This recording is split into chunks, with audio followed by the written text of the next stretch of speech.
Saya dulu pernah di Jepang tuh sebulan nggak pulang-pulang. Pernah hampir meninggal di Korea karena kedinginan.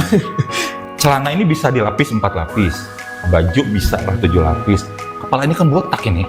Dilapis pakai apa Mas Ari? Wah, dingin banget waktu itu. Nggak bisa juga pakai wig gitu. Mau dilapis pakai apa? Kirain Gitu. beli wig gitu buat lapisan. Gimana cara nyampaikan ke masyarakat supaya masyarakat nih paham gitu dan mau menerima kedatangan petugas-petugas BPS di tahun depan? Kalau masyarakat ini kan sebenarnya pengennya itu jangan terlalu yang ribet gitu bahasanya ya. Pengennya itu mereka pengen dibantu, tapi jangan yang terlalu ribet juga. Dan mereka juga harus bisa dapat pemahaman dan informasi yang jelas.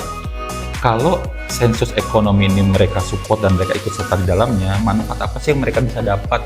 Tepat sasarannya kepada mereka, seperti itu. Kalau saya pribadi sih, upload itu tujuannya adalah menginformasi, mengedukasi, menginspirasi. Menurut Bang Deddy, seberapa penting sih sensus ekonomi ini buat para pelaku usaha? Assalamualaikum warahmatullahi wabarakatuh. Selamat pagi sahabat data, jumpa lagi di Ngopi Pai, ngulik pagi perihal data dan informasi. Kali ini bersama saya Muhammad Salih, dan di podcast kali ini sedikit berbeda dengan podcast sebelumnya yang banyak mengundang pelaku usaha di sektor UMKM. Kali ini kita kedatangan seorang yang hobinya itu jalan-jalan tapi menghasilkan uang, dan juga seorang dosen, dan sampai panggilannya adalah dosen traveler. Sudah hadir bersama kita Bang Deddy Sulaimawan. Selamat pagi Bang, apa kabarnya? Selamat pagi Mas Salih. Iya. Sahabat data, selamat pagi. Iya, Bang Deddy ini habis berkeliling juga kemarin. Baru sampai semalam. Baru sampai semalam Iya. ya, langsung ke sini lagi ya. Ini kali kedua berarti ya ke BPS Provinsi Lampung ya? Betul sekali. Nah, langsung aja nih Bang Deddy. Ya. Yang paling bikin saya penasaran tuh Bang Deddy ini dosen ya. Betul. Tapi followersnya itu udah lebih dari 140.000 di Instagram. Betul ya Bang? Betul ya. Ya. Awal mulanya gimana sih sampai akhirnya sekarang itu bisa jadi selebgram yang followersnya udah lebih dari 140.000 orang tuh ceritanya gimana tuh? Oke, cerita dulu nih ya, panjang nih ceritanya. Sebenarnya ini Instagram yang kedua sih. Oh, Instagram yang kedua. Instagram yang pertama itu dihack di Turki waktu itu. Jadi itu lebih bagus lagi, lebih banyak lagi, lebih rame lagi. Jadi dapat endorsean ke Turki waktu itu, kemudian 10 hari. Ya mungkin karena pakai wifi di mana-mana gitu ya, langsung update on the spot story gitu. Lama-lama ya kayak juga. Tapi satu yang menjadi kemanya adalah pada saat ini Instagram kedua berlaku, ternyata malah Instagram kuda ini sering dapat banyak penghargaan, dapat job lebih banyak lagi. Jadi yang bisa diambil adalah ternyata kalau kita kehilangan itu ikhlas saja bisa dapat yang lebih besar. Gitu ya. Nah, cerita bisa jadi selebgram ini sebenarnya nggak sengaja Mas Ali. Jadi saya itu hobinya memang jalan-jalan. Selain sebagai dosen yang mengajar di kampus, kalau ada waktu sedikit jalan-jalan. Dari zaman kuliah pun begitu. Dari zaman SMA pun begitu. Ada sedikit waktu, jalan-jalan. Di sana itu dulu kan belum ada sosial media ya. Jadi hanya buat foto-foto aja dulu. Bahkan zaman dulu itu masih ingat ada foto yang pakai klise tuh ya, waktu SMA. Ya, tapi dulu gini, sekolahnya beneran. Dulu masuk Unila pun tanpa tes. Waktu di Unila pun dapat beasiswa, salah satu mahasiswa terbaik di sana. Sehingga pada saat kita mahasiswa dapat beasiswa sambil kerja juga duitnya agak banyak kan nih. Gitu. Jadi self rewardnya apa? Jalan-jalan. Kalau ngajak teman mau aja nih. Tapi pada saat hariannya biasanya gimana? Cancel. Oh nggak bisa gua ini itu. Nah akhirnya nggak bisa nih, harus mandiri. Jadi bawa tas backpack sendirian. Jadi solo backpacker itu sendirian selalu ke mana-mana. Aceh, Medan, Riau dengan uang itu. Keluar negeri juga, dan pada akhirnya tidak sengaja ada dosen itu yang sering bertualang, terciptalah dosen bertualang itu sebagai sebuah profesi baru, sehingga menjadi seorang travel influencer. Jadi kalau udah upload konten nggak upload lagi nih, ditanyain tuh sama netizen, Bang kok ngupload lagi Bang, gitu. Jadi akhirnya secara tak sengaja, ternyata ini juga menghasilkan ya. Itulah ceritanya.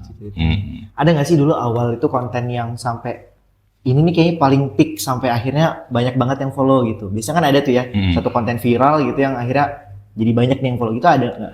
Ya, kalau kita bicara TikTok ya, kadang-kadang insight algoritmanya juga unpredictable ya. Ada yang sudah diedit bagus, kita upload, biasa-biasa aja. Ada yang kita upload, nggak punya ekspektasi tinggi, malah FYP sampai 5 jutaan segala macam. Yang saya pelajari adalah bahwa kita upload itu yang penting konsisten aja. Konsisten. Kita tidak tahu uploadan mana kita yang akhirnya akan rame. Dan pada saat konsisten itu sudah terjadi, satu naik, semuanya ikut naik.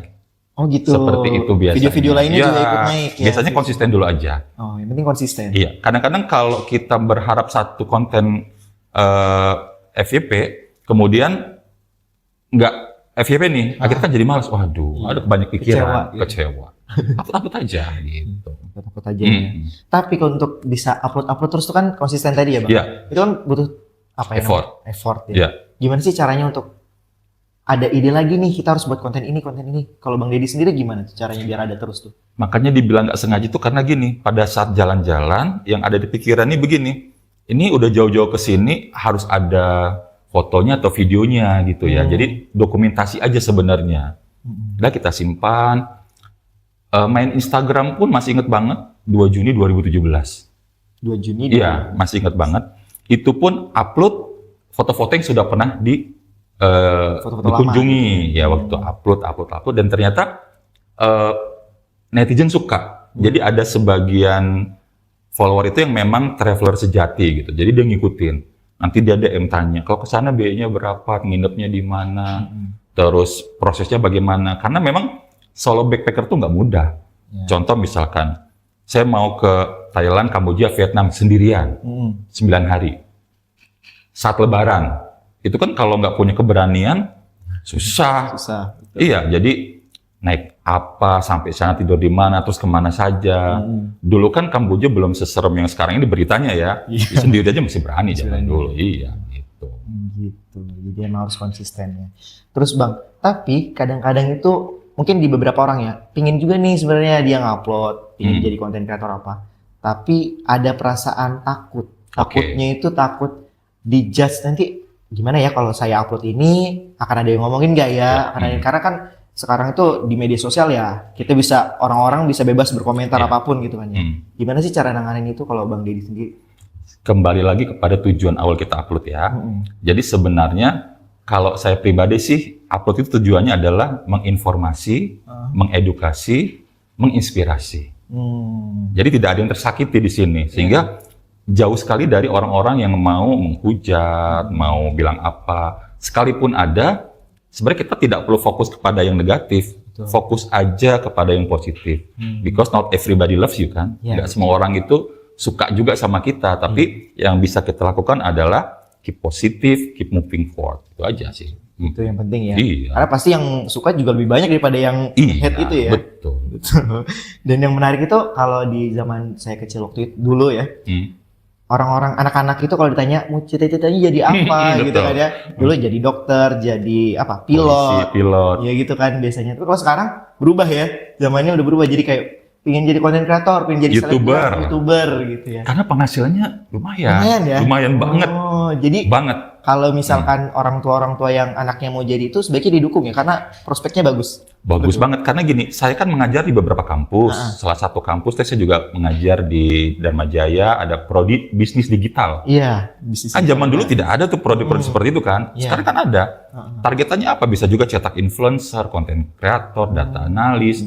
Karena memang zaman sekarang yang namanya hybrid itu, Mas Ali, itu penting banget. Semua kan sudah pakai smartphone sekarang.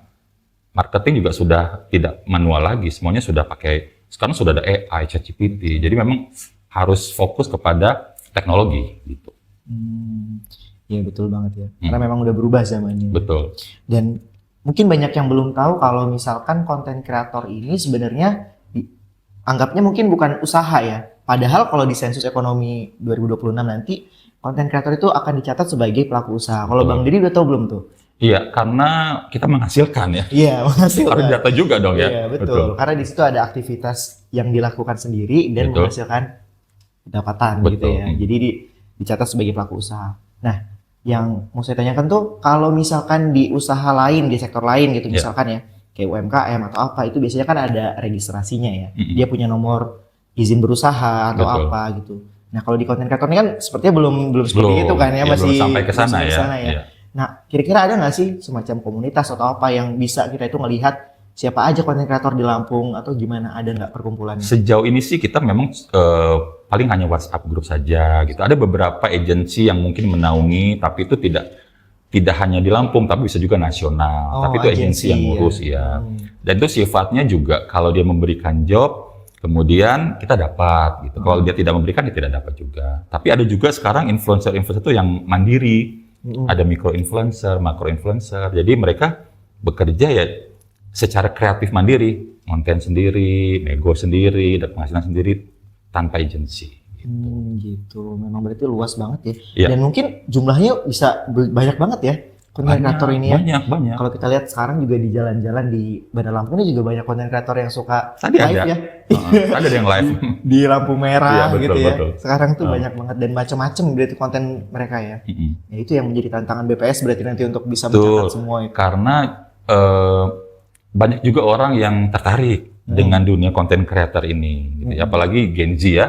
Jadi hampir semua orang punya smartphone. Jadi bagaimana caranya jangan sampai dimanfaatkan teknologi, tapi harus memanfaatkan teknologi. Gitu. Betul sekali. Jangan mau diperbudak teknologi ya. Tapi bagaimana caranya agar kita bisa menghasilkan pendapatan dari teknologi malahan. Nah, terus Bang Deddy ini kan juga seorang asesor pariwisata ya. Itu apa sih Bang sebenarnya asesor pariwisata itu? Iya, jadi kami ini adalah orang-orang yang memang mengikuti pelatihan, pendidikan, ujian sampai dengan lulus, kemudian mempunyai kewajiban nanti pada saat mendapatkan tugas, kami bisa tuh keliling-keliling Indonesia untuk menguji para pelaku sektor, terutama di bidang pariwisata. Tour guide, tour leader, travel consultant, travel manager, tour manager, LO, MICE, fasilitator outbound, seperti itu. Kita uji apakah mereka itu sudah kompeten atau belum gitu. menjalankan profesinya sebagai pelaku ya. Kalau belum kompeten ya kita bilang tidak kompeten. Artinya dia boleh coba lagi nanti gitu sampai dia kompeten baru dia boleh menjalankan bisnisnya. Ini juga penting sebenarnya buat pelaku ya. Sampai akhirnya nanti mereka mendapatkan sertifikasi. Betul. Jadi kalau udah dapat sertifikasi sudah terjamin gitu ya? Ya, artinya mereka sudah melalui serangkaian ujian, interview, wawancara, praktek, dan membuktikan bahwa mereka memang kompeten di bidang itu. Karena kan kalau pelaku pariwisata juga contoh, misalkan dia bawa wisatawan ke Pahawang, misalkan ya. Mereka kan harus paham. Sebelum terjun ke laut, ditanya dulu apakah ada yang punya penyakit jantung, apakah ini. Kalau begitu nyemplung terus, nah, ini gimana kan tanggung jawab mereka? Iya, makanya harus ada SOP-nya. Betul, penting banget berarti ya untuk bisa punya sertifikasi itu. Berarti Bang Deddy ini pengalamannya banyak banget ya berarti ya? Sambil belajar juga. Kalau dari pengalaman yang udah bertonton ini, pasti ada pengalaman yang paling menarik dan yang juga kurang menarik atau tidak menarik gitu ya.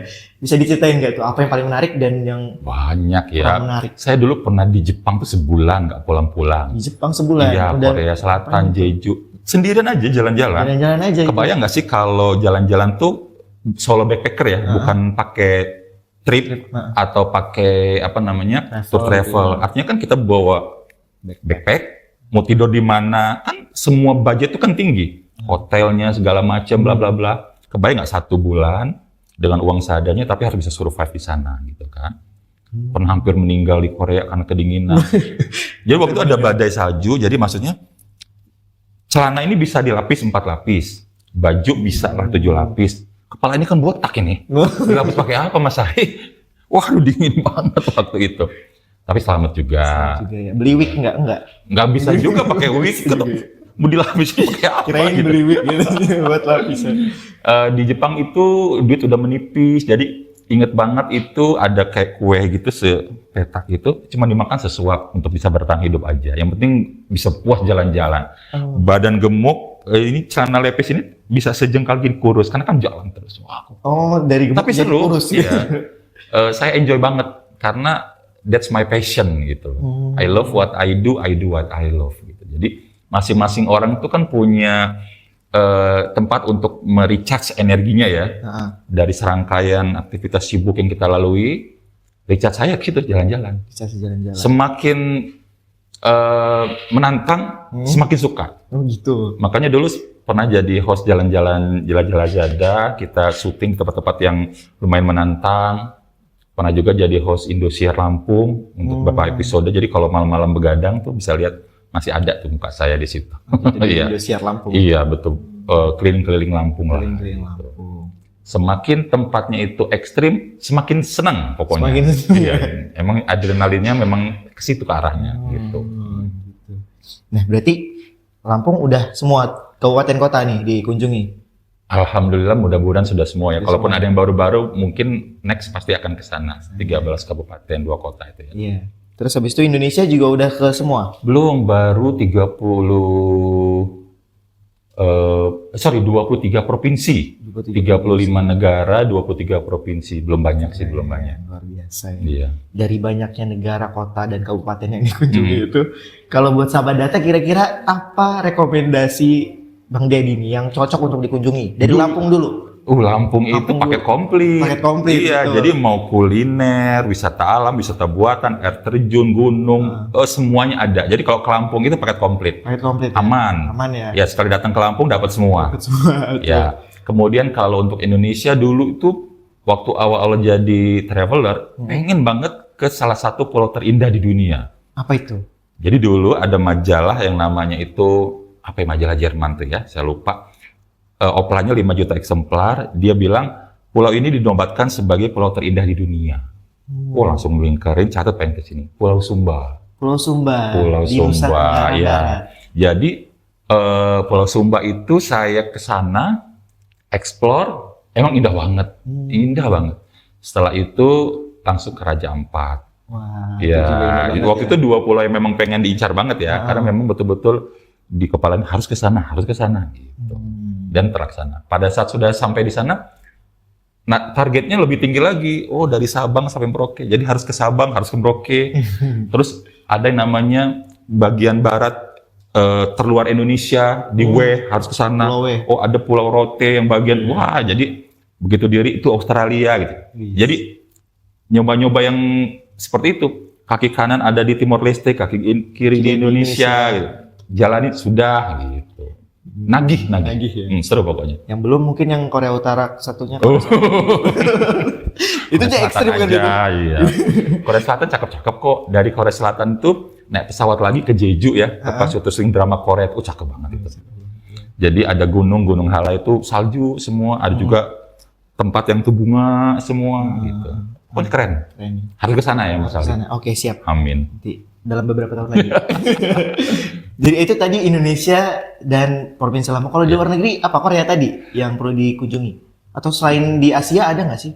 Banyak ya, sebenarnya bagus-bagus. Aku aja ke Eropa itu di 3 kali keliling.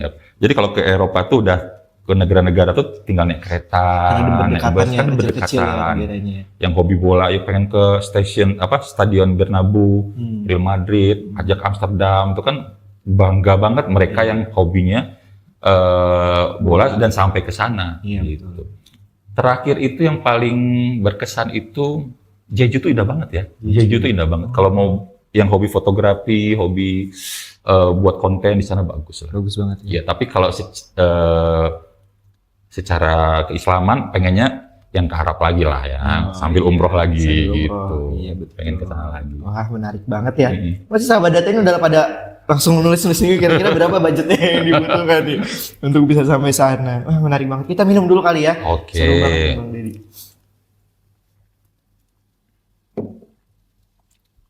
Nah, Bang Deddy, kita hari ini kita lagi ada di ruang Garda Sensus Ekonomi ini. Garda Sensus Ekonomi Iya, 2026. jadi nanti semua kegiatan sensus ekonomi itu pusatnya di sini nih di Oke. Provinsi Lampung. Iya. Nah, ngomong-ngomong masalah sensus ekonomi, nanti kan pelaku usaha tadi termasuk konten kreator tuh akan dicatat. Menurut Bang Deddy seberapa penting sih sensus ekonomi ini buat para pelaku usaha? Iya, menurut saya penting banget karena kan ini 10 tahun sekali ya. 10 tahun sekali. Iya, ini kan nanti pada saat dicatatkan nanti akan terdata itu dari pelaku usahanya itu misalkan dari karakteristik, jumlah, skala dan segala macamnya itu nanti tujuannya kan nanti akhirnya akan dapat data akurat yang nanti buat landasan kebijakan selanjutnya, kemudian juga buat evaluasi pemerintah juga sehingga pada saat nanti ada pembangunan bisa tepat sasaran kepada para pelakunya. Jadi bagi kami pun memang harusnya sensus ekonomi ini tepat sasaran dan tepat kebutuhan. Sehingga bermanfaat buat kami semua gitu. Oke. Nah, penting banget sosioekonomi ini untuk dilaksanakan dan datanya juga diharapkan bisa akurat gitu ya, Betul. bisa mencatat semua pelaku usaha di Lampung. Tapi yang menjadi catatan penting nih, kadang masih ada masyarakat yang ngerasa itu tuh ribet gitu ya. Oke. Ribet, kurang penting kayaknya gitu, atau takut gitu ya. Gimana sih Bang Deddy caranya kita sebagai BPS ya? Kan Bang Deddy kan mentor public speaking ya. Nah kita tuh butuh gimana cara nyampaikan ke masyarakat supaya masyarakat nih paham gitu dan mau menerima kedatangan petugas-petugas BPS di tahun depan. Iya, mungkin lebih kepada sosialisasi kembali. Kemudian kalau masyarakat ini kan sebenarnya pengennya itu jangan terlalu yang ribet gitu bahasanya ya. Pengennya itu mereka pengen dibantu, tapi jangan yang terlalu ribet juga. Dan mereka juga harus bisa dapat pemahaman dan informasi yang jelas. Kalau sensus ekonomi ini mereka support dan mereka ikut serta di dalamnya, manfaat apa sih yang mereka bisa dapat? Tepat sasarannya kepada mereka, seperti itu. Kadang-kadang kan yang mereka tidak mau ribet tuh dan mereka nggak tahu caranya seperti apa. Kemudian nanti manfaat buat mereka apa? Secara simpelnya seperti itu sih, gitu. Betul ya. Kadang mereka tuh nggak mau karena nggak tahu juga manfaatnya apa gitu ya. Iya, terus manfaat ke sayanya apa? Selama ini saya nggak pernah dapat sasarannya, nggak tepat sasaran gitu. Rasanya nggak pernah dapat manfaatnya gitu ya mungkin ya. Jadi emang perlu disampaikan dengan baik gitu supaya mereka juga paham manfaatnya. Iya, sosialisasi gitu. Karena yang nonton podcast ini juga ada teman-teman dari BPS Kabupaten Kota. Gitu. Berarti kita harus lebih giat lagi nih supaya bisa menyampaikan sosialisasinya dengan benar gitu ya. Mungkin memang harus berulang-ulang ya, karena kan memang the best learning is repetition. Wah, jadi pembelajaran terbaik itu memang harus pengulangan gitu. Kalau sekali dua kali mungkin belum cukup ya. Ya, harus pengulangan memang. Masih ada waktu sebenarnya cukup panjang ya, sampai bulan Mei itu masih ada. Bulan Mei ya nanti. Bulan Mei pelaksanaannya. Jadi masih ada cukup waktu untuk kita terus mensosialisasikan dari sekarang sampai dengan nanti. Nah, tentunya kita juga butuh dukungan nih dari influencer, karena kalau di 2016 mungkin ekonomi sebelumnya kan di 2016 ya Bang Deddy ya. Di 2016 mungkin kita pakainya sosialisasi lewat televisi, lewat radio, zaman dulu ya. Iya, lewat koran, lewat banner gitu ya. Kalau sekarang kan lebih sudah digital. Ya. Ada banyak platform ya, kita bisa memanfaatkan TikTok, Instagram gitu yang mana kita nggak perlu bayar sebenarnya ya.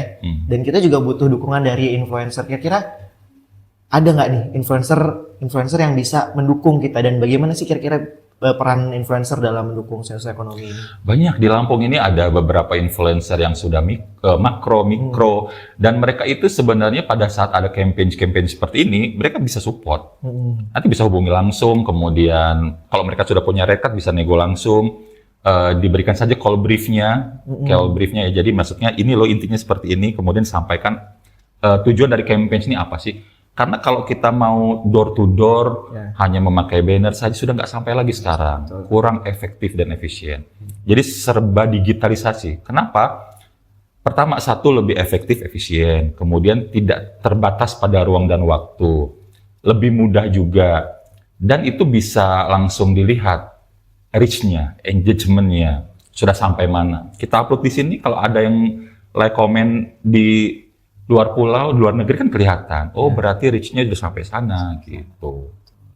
Kekuatan sosial media itu memang tidak main-main sekarang. Iya, betul. Luar biasa ya memang ya. Tapi yang menjadi PR-nya adalah bagaimana cara kita membuat konten yang menarik, yang supaya para audiens di media sosial tuh mau menontonnya. Kadang kalau cuma buat doang sih kita bisa buat, tapi mungkin kurang menarik gitu ya. Kalau Bang Deddy ada saran nggak nih kira-kira? Kalau dari saya pribadi memang saya kalau buat konten itu harus ada beberapa unsurnya. Yang tadi ya informatif, edukatif, inspiratif. Kadang-kadang orang juga nggak terlalu suka yang begini nih. Boleh juga diselipin dengan hiburan. Oh iya. Ya, jadi kan kalau kita scroll itu kan ada orang udah stres bekerja pengennya ketawa gitu ya, ngeliat itu seperti itu. Tapi ada beberapa orang yang memang butuh informasi dan edukasi yang benar-benar tepat. Karena zaman sekarang juga kan sudah ada hoax ya.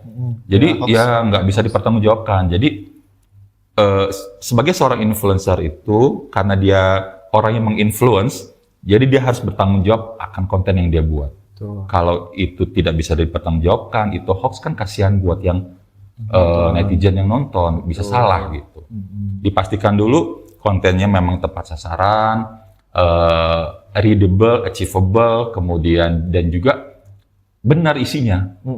Kalau isinya salah bahaya. Isinya salah bahaya. Kalau Bahaya. ada satu yang nge-share bisa share lagi, share Iya, lagi itu. gitu. Lihat tadi Bahaya ya. platform sebelah ya, waduh, kasihan gitu ya, hoax-hoax seperti itu. Betul. Jadi memang harus dipastikan dulu data informasi yang kita berikan itu benar gitu ya. Iya. Itu yang paling penting ya. Mm. Kemudian baru tadi ada informatif, edukatif, Inspiratif, hiburan. hiburan Boleh. tambahannya. Kalau mau yang human interest boleh juga sih. Kan sekarang seneng tuh yang rame-rame, yang berantem-berantem, yang apa segala macam.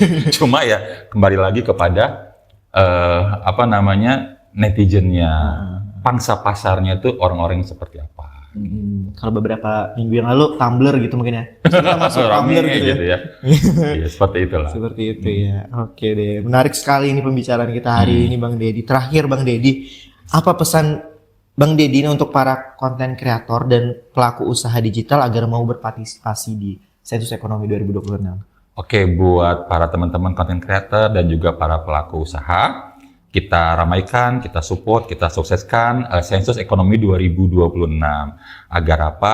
Agar semuanya bisa tercatat sebagai data yang akurat, kemudian bisa menjadi landasan kebijakan pemerintah dan juga evaluasi. Sehingga nanti akan bisa dipetakan, kemudian bisa juga menjadi sebuah kebijakan baru, kemudian juga bisa menjadi potensi buat pengembangan para pelaku usaha yang selanjutnya demi menuju Indonesia Emas 2045. Keren sekali. Gitu.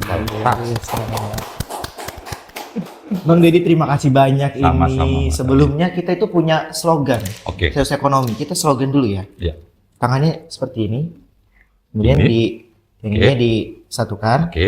Nah, terus ini satukan juga. Ini. Iya, betul. Kita lihat ke kamera depan ya. Oke. Sambil bilangnya nanti waktu saya bilang Sensus Ekonomi 2026 Ya. mencatat ekonomi Indonesia. Mencatat ekonomi Indonesia. Ya, sama bareng sama teman-teman semua ya. Ya. Oke. Siap. Sensus Ekonomi 2026 Mencatat ekonomi Indonesia.